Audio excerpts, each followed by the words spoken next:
ഇപ്പോഴാണ് body shaming എന്ന വാക്കിന് വലിയ രീതിയിൽ പ്രചാരം ലഭിക്കുന്നത്. പറയാൻ എളുപ്പമുള്ള ഒരു വാക്കാണിതെങ്കിലും അതിന്റെ അർത്ഥം അത്ര നിസ്സാരമല്ല. വർഷങ്ങളായി നിറത്തിന്റെയും വർണ്ണത്തിന്റെയും ഒക്കെ പേരിൽ കൂടെയുള്ളവരെ കളിയാക്കുമ്പോൾ പലർക്കും അറിയില്ല തങ്ങൾ ചെയ്യുന്നത് ബോഡി ഷേമിംഗ് ആണെന്ന്. ഇനി അത് അറിയുന്നവരാണെങ്കിൽ പോലും ഇതൊരു തമാശ ഇനമായാണ് കണ്ടുപോരുന്നത്. മറ്റുള്ളവരുടെ ശരീരം നിങ്ങളുടെ സൗന്ദര്യ സങ്കല്പത്തെ തൃപ്തിപ്പെടുത്തുന്നില്ല എങ്കിൽ അത് നിങ്ങളുടെ മാത്രം തെറ്റാണ്. ശരീരവും മുഖവും വെളുത്തിരിക്കേണ്ടതാണ്. വണ്ണം കൂടാനോ കുറയാനോ പാടില്ല. അത് നമ്മുടെ പൊക്കത്തിനനുസരിച്ച് പാകത്തിനാവണം. പിന്നെ പൊക്കം കൂടാനോ കുറയാനോ പാടില്ല. അതിനുമുണ്ടൊരു അളവുകോൽ. വായിലെ പല്ലുകൾ നിരനിരയായി ഇരിക്കണം. തലമുടിക്ക് നല്ല ഉള്ളും നീളവും വേണം. അങ്ങനെ നീണ്ട ഒരു നിര തന്നെ ഒരാളെ എല്ലാം തികഞ്ഞ ഒരു മനുഷ്യനെ കാണാൻ ആവശ്യമാണ്. എന്നാൽ ഇനി മുതൽ സമൂഹം കൽപ്പിച്ച ഇത്തരം ബാഹ്യ സൗന്ദര്യത്തിന്റെ അളവുകോലുമായി പുറത്തിറങ്ങിയാൽ അഴിയെണ്ണേണ്ടി വരും. ബോഡി ഷേമിംഗ് റാഗിംഗ് വിഭാഗത്തിൽ ഉൾപ്പെടുന്ന കുറ്റകൃത്യമായി കണക്കാക്കാൻ രാജ്യത്ത് ആദ്യമായി ബിൽ അവതരിപ്പിച്ചിരിക്കുകയാണ് സംസ്ഥാന സർക്കാർ.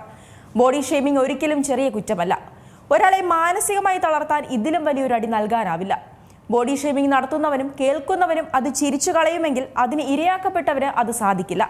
ഒരുപക്ഷെ കാലങ്ങളോളം നീറുന്ന ഒരു വേദനയായി അത് മാറിയേക്കാം.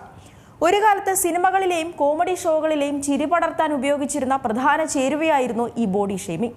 അത് കണ്ട് ചിരിച്ചിരുന്ന ഒരു കാലം നമുക്കൊക്കെ ഉണ്ടായിരുന്നു. എന്നാൽ ഇന്ന് അത്തരം കണ്ടന്റുകൾക്കായി നമ്മുടെ ചിരികൾ ഉയരാറില്ല.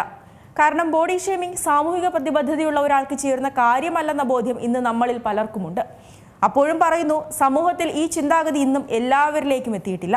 അതിനൊരു ഉത്തമ ഉദാഹരണമാണ് നർത്തകന് കാക്കയുടെ നിർമ്മാണമെന്നും പെറ്റുതള്ള സഹിക്കില്ലെന്നും പറഞ്ഞ ഒരു നൃത്താധ്യാപികയുടെ വാക്കുകൾ.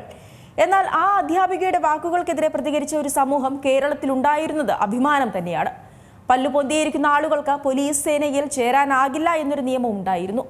എന്നാൽ പുരോഗമന സമൂഹത്തിന് ചേർന്നതല്ലെന്ന ബോധ്യത്തിൽ ആ നിയമം പരിഷ്കരിച്ചു. ഇനി പറയാൻ പോകുന്നത് സമൂഹത്തിലെ ഏറ്റവും വലിയ പ്രശ്നമാണ്. അതായത് ഗാർഹിക പീഡനം. സ്ത്രീധന പീഡനം പോലെ സൗന്ദര്യക്കുറവിന്റെ പേരിൽ പെൺകുട്ടികൾ നേരിട്ടിരുന്ന പീഡനങ്ങൾ നിരവധിയാണ്. ഇതോടെയാണ് ബോഡി ഷേമിംഗ് ഗാർഹിക പീഡനത്തിന്റെ പരിധിയിൽ വരുമെന്ന ഉത്തരവ് 2024 ഹൈക്കോടതി പുറപ്പെടുവിച്ചത്. പക്ഷെ അതിൽ തീരുന്നതല്ല ഈ വാക്കിന്റെ വ്യാപ്തി എന്ന് മനസ്സിലാക്കിക്കൊണ്ടാണ് ഇപ്പോൾ ബോഡി ഷേമിങ്ങിനെ റാഗിംഗ് പരിധിയിൽ വരുന്ന കുറ്റമാക്കി മാറ്റാനുള്ള സർക്കാർ തീരുമാനം. തീർച്ചയായും ഇതൊരു മാറ്റത്തിലേക്കുള്ള വലിയൊരു ചവിട്ടുപടിയാണ്.